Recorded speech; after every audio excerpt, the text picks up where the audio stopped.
అంటే మిత్రులారా, ఇప్పుడు మనం ఒక విషయాన్ని అర్థం చేసుకోవాలి. అన్ని మీడియా మిత్రులు కూడా నేను మనవి చేస్తున్నాను. ఇవాళ రాష్ట్రం లోపల తెలంగాణ ఉద్యమం ఎందుకు వచ్చింది? నీళ్లు, నిధులు, నియామకాలు అనే దానిపై వచ్చింది.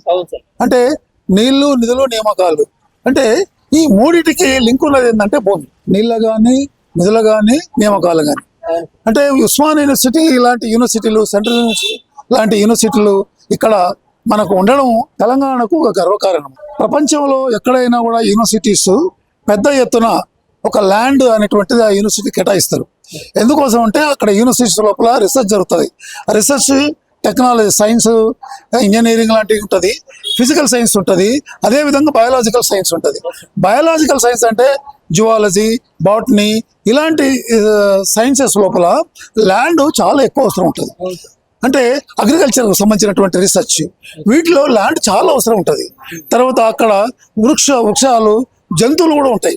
ఇవల్ల పెరుగుతుంటే స్టూడెంట్స్ డైరెక్ట్గా అంటే ఒక స్టూడెంట్ నెమలి ఏ విధంగా ఉంటుంది, తన జీవితం ఏంటి, ఒక తాబేలు ఏ విధంగా బతుకుతుంది, ఒక క్రిమి ఏ విధంగా బతుకుతుంది, ఏ విధంగా అది తన లైఫ్ సైకిల్ ఉంటుంది అని తెలుసుకోవాలంటే యూనివర్సిటీకి ఒక మంచి ఎన్విరాన్మెంట్ ఉంటే పిల్లవాడికి జ్ఞానం వస్తుంది. ఇది చిన్న విషయం. అంటే యూనివర్సిటీ అంటే ప్రపంచంలో భూమండలంలో ఉన్నటువంటి అన్ని అంశాలపైన స్టడీ జరిగే ప్రదేశం. దానికి ల్యాండ్ అనేటువంటిది చాలా కీలకం.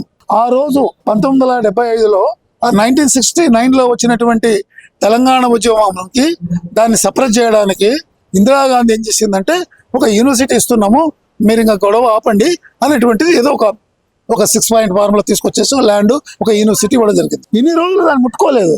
ఎప్పుడైతే హైదరాబాద్ విస్తరించడం మొదలెట్టిందో, ఎప్పుడైతే హైదరాబాద్ లోపల అంటే వెస్ట్ హైదరాబాద్ బాగా వెల్దీ అయిపోయిందో, ఇప్పుడు అక్కడ ల్యాండ్కు రెక్కలు వచ్చినాయి. ప్రభుత్వానికి ఒక రియల్ ఎస్టేట్ ఏజెంట్గా మారడం అనేటువంటిది తెలంగాణ కాంగ్రెస్ ప్రభుత్వం తన యొక్క ప్రభుత్వ రూపం నుంచి రియల్ ఎస్టేట్ ఏజెంట్గా అవతారం ఎత్తింది అనేటువంటిది ఈ సంఘటన తెలియజేస్తుంది.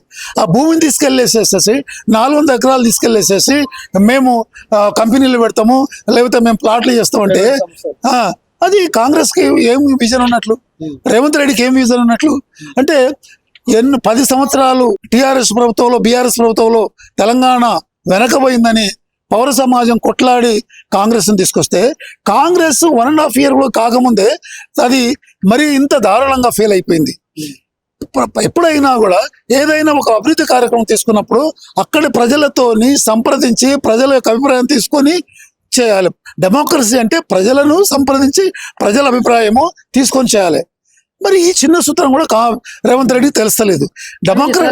అభివృద్ధి జరగాలి అంటే ఇప్పుడు ఇదంతా కూడా సహజం అని చెప్పేసి కూడా మాట్లాడినటువంటి పరిస్థితులు. అభివృద్ధి అంటే యూనివర్సిటీస్ భూములు అమ్ముకుంటే అభివృద్ధి వస్తుంది అంటే వ్యవసాయ భూములను తీసుకెళ్లి కార్పొరేట్లకు అప్పచెప్తా ఉంటే అభివృద్ధి కాదు. అభివృద్ధి అంటే సైన్స్ అండ్ టెక్నాలజీస్ లో, సోషల్ సైన్సెస్ లో రీసెర్చ్ జరిగి ఆ రీసెర్చ్ ని ప్రజలకు తీసుకెళ్లి కన్విన్స్ చేసేసి ప్రజలను ఇన్వాల్వ్ చేసుకొని పర్యావరణానికి ఇబ్బంది లేకుండా, భావితరాలకు నష్టం లేకుండా చేసేటువంటి అభివృద్ధి. నువ్వు హైదరాబాద్లో ఇప్పుడు హైదరాబాద్ను ఇంటర్నేషనల్ నగరం అని అంటున్నారు. నువ్వు హైదరాబాద్ ఇంటర్నేషనల్ నగరం అంటే ఎంత పర్ పర్సన్కు కొంత ల్యాండ్ ఉండాలి, అంటే అడవి ఉండాలి. ఆ ల్యాండ్ లేదు కదా మనకు హైదరాబాద్లో. అంటే ఆ రోజు నిజాం ప్రభుత్వానికి ఉన్నటువంటి కనీసం ఒక విజన్ కూడా ఇవాళ ప్రభుత్వాలకు లేదు. హైదరాబాద్ అంటే ఆ రోజుల్లో లేక్స్, కొండలు. ఇప్పుడు ఏమైంది? కొండలన్నీ కొట్టేస్తున్నాము, లేక్స్ అన్ని పూర్తి చేస్తున్నాము, చిన్న భూమి కమతాలు ఉంటే వాటిని కాంక్రీట్ చేసేసి ఏం చేయాలనుకుంటున్నారు?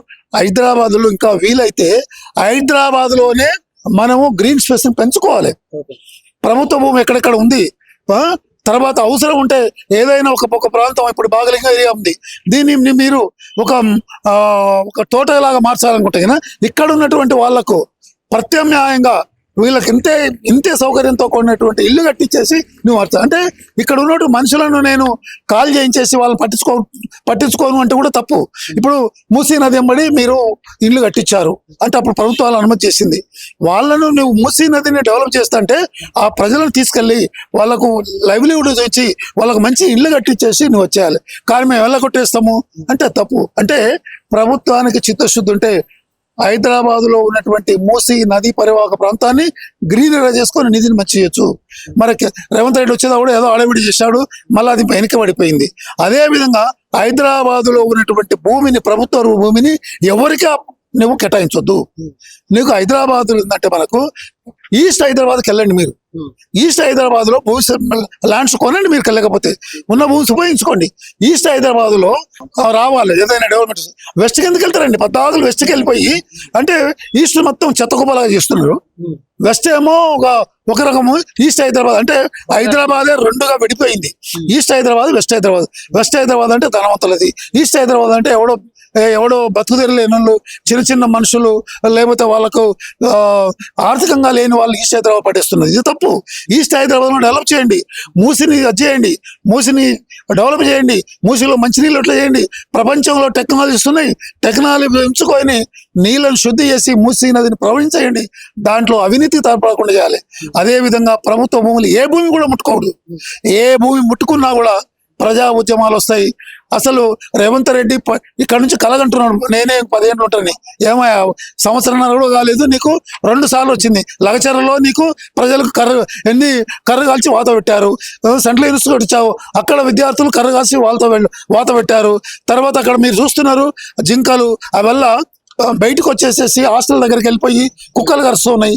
ఏమయ్యాను ఆ జింకలు చనిపోతా ఉంటే అసలు నీకు అట్లా అన్నం ఎట్లా చనిపోతా అవుతుంది?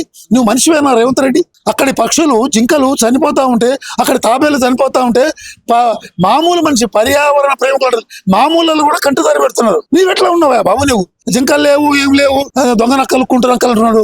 జింకలు కనపడతలేవా?